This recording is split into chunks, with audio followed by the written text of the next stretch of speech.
Baik, bismillahirrahmanirrahim.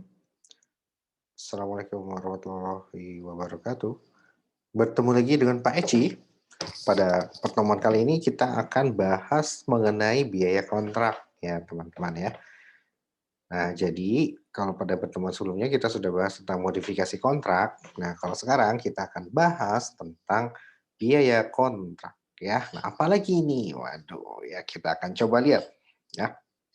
Jadi, biaya kontrak itu pada dasarnya ada 2 ya. Jadi ini masih merupakan bagian dari si pengakuan pendapatan ya.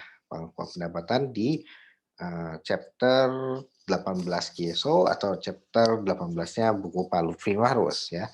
Hanya saja ini, apa namanya, penjelasan di PPT ini yang lebih khusus dibandingkan penjelasan yang ada di bukunya Pak Lutfi Mahrus maupun yang ada di KISO ya. Ada sedikit modifikasi, nah tapi pada dasarnya secara konseptual itu sama aja ya. Oke, kita bahas. Pertama, tentang biaya kontrak. Nah, jadi pada dasarnya ada 2. Yang pertama itu adalah biaya incremental atas perolehan kontrak, sama yang kedua itu biaya untuk melaksanakan kontrak ya. Pemenuhan kontrak, agar kontrak bisa dieksekusi, maka ada biaya pemenuhan kontrak. Oke, kita bahas dulu yang pertama biaya incremental.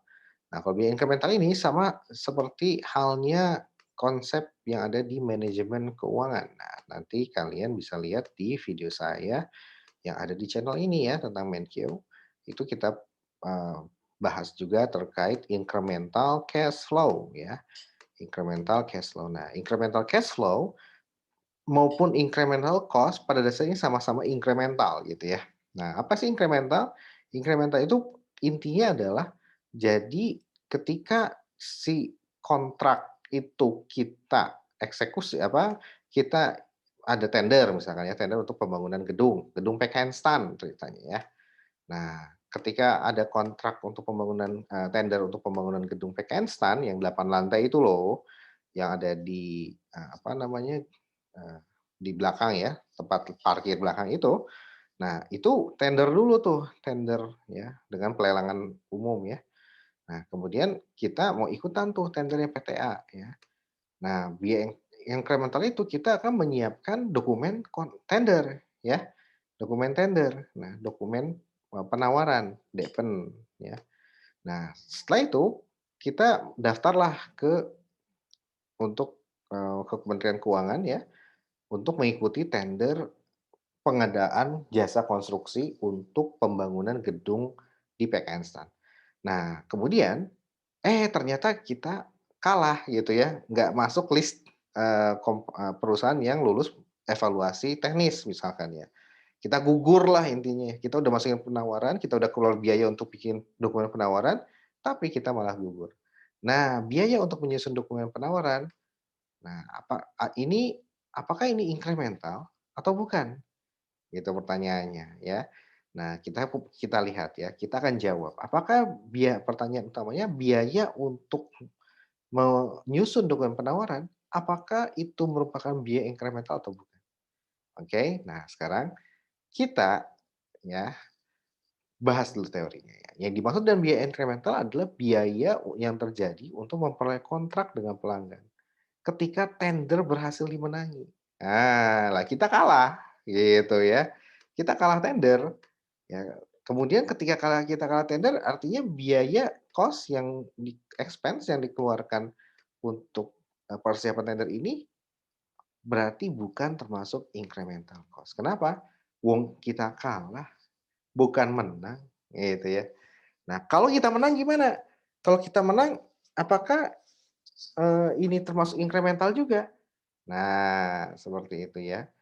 Nah, kalau itu ternyata menang, apakah ini akan menjadi biaya incremental? Kita akan bahas di teori yang keduanya.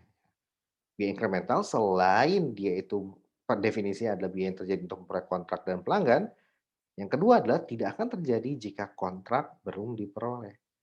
Nah, contohnya adalah komisi penjualan. Nah, kalau kayak gitu berarti sini sudah jelas ya, biaya untuk persiapan tender itu totally bukan biaya incremental berdasarkan 2 definisi ini ya. Pertama, kenapa bukan biaya incremental? Karena dia terjadi ketika tidak terjadi ketika kontrak, kalah gitu ya. Tetap dikeluarkan mau kalah atau menang, biaya persiapan tender ini tetap dikeluarkan. Sedangkan biaya incremental itu adalah biaya yang dikeluarkan ketika kita menang kontrak. Nah, seperti dan tidak akan terjadi ketika kontrak belum diperoleh. Sedangkan biaya penawaran biaya persiapan tender ini sebelum kontrak diperoleh, ini sudah dikeluarkan. Nah, kalau gitu ini apa dong? Gitu. Ya. Nah, oke, sabar dulu ya. Sekarang kita kembali lagi ke biaya incremental ya. Perlakuannya gimana terkait biaya incremental ya? Perlakuannya adalah kita akui sebagai aset jika entitas memperkirakan untuk memulihkan biaya tersebut ya. Nah, jadi incremental itu contohnya itu adalah komisi penjualan. Kenapa komisi penjualan incremental? Karena ketika kita menang tender, ya, kalau kita menang, ya, ada yang namanya eee, ini apa, si fee, commission apa, sales commission fee ya, sales fee.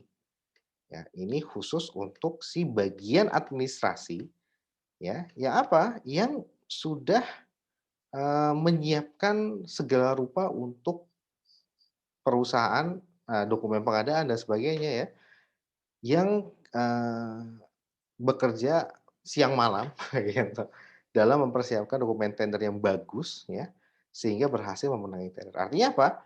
Sales fee ini adalah komisi tambahan, bonus istilahnya itu ya, kepada bagian, penjualan karena apa? Karena tendernya sudah berhasil dimenangi ya, sebagai bentuk penghargaan bagi mereka.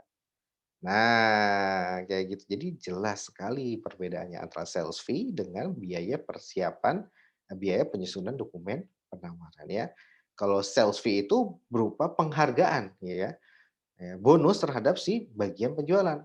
Apa yang men-trigger sales fee atau bonus tersebut ketika tendernya menang? Kalau tendernya kalah, sales fee nggak akan ada. Nah, so itu kita kategorikan sebagai incremental cost ya. Seperti itu, karena 2 sifat tadi ya, terjadi ketika kontrak berhasil dimenangi, kalau kontrak nggak menang, ya nggak dikeluarin. Nah, jadi biaya incremental itu khusus yang timbul ketika apa? Ketika kita memperoleh kontrak atau berhasil memenangi tender, gitu ya. Nah, kalau biaya itu muncul sebelum adanya kontrak, maka itu bukan biaya incremental, tapi apa? Nah ini yang biaya untuk memulai kontrak tanpa memperhatikan apakah kontrak berhasil atau tidak, maka itu sebagai beban biasa. So, definisi dengan berdasarkan teori ini, maka biaya untuk menyiapkan dokumen penawaran itu bukan sebagai biaya incremental, tapi dibebankan sebagai expense biasa ya. Nah, masuknya kemana? Bisa ke sales and SGA ya, general and administrative expense ya.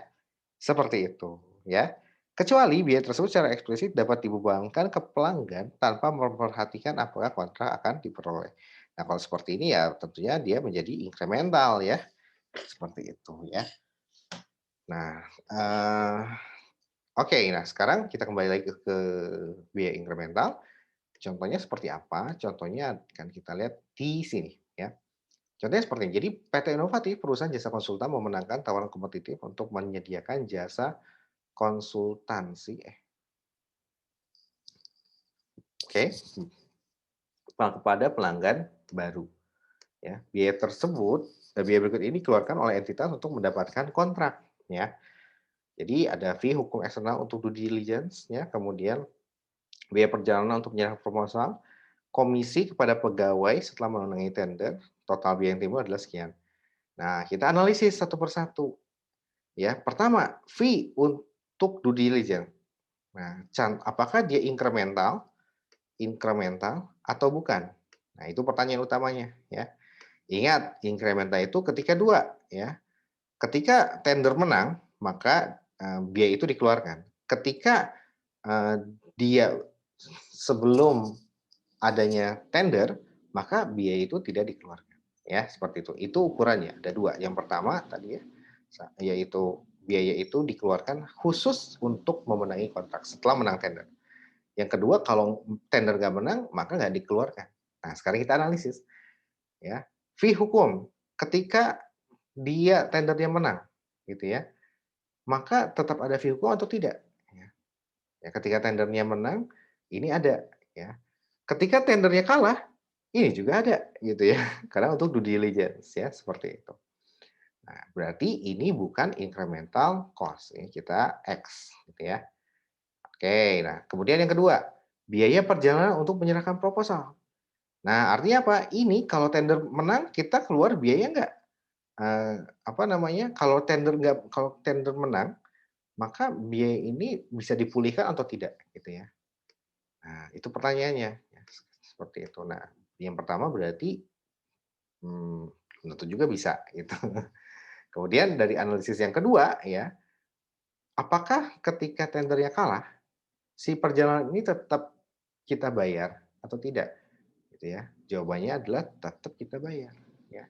Mau dia kalah atau menang, si perjalanan ini tetap dibayar, tetap kita mengeluarkan duit.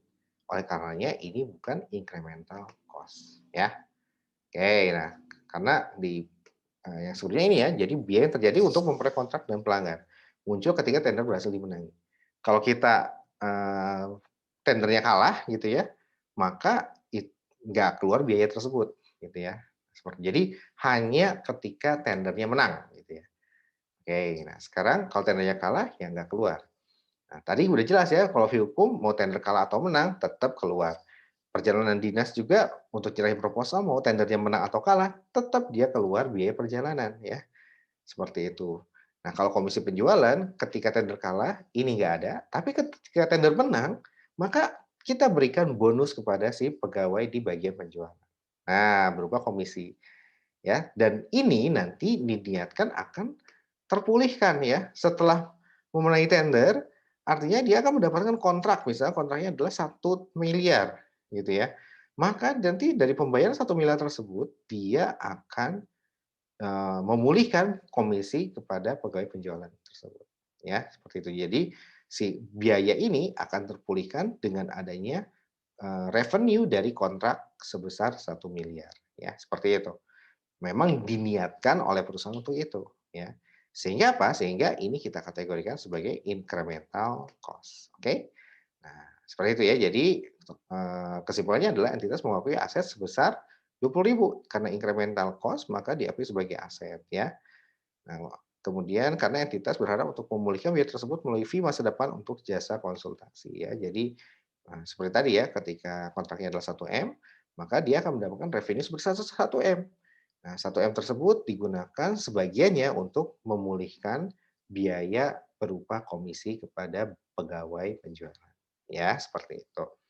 Nah, sedangkan fee hukum eksternal dan biaya perjalanan dinas adalah beban aja. Seperti itu ya. Oke, itu aja. Kesimpulannya adalah yang dinamakan biaya incremental adalah biaya yang khusus dikeluarkan ketika kontrak dimenangi, berhasil dimenangi. Ya, kalau kontrak gagal dimenangi, maka incremental tidak dikeluarkan biayanya, ya. Contoh utamanya adalah fee penjualan. Ketika kontrak menang, kita kasih bonus, ketika kontrak kalah, maka bonusnya nggak jadi kita kasih kepada bagian penjualan. Itu aja yang bisa saya sampaikan, semoga bisa bermanfaat. Terima kasih.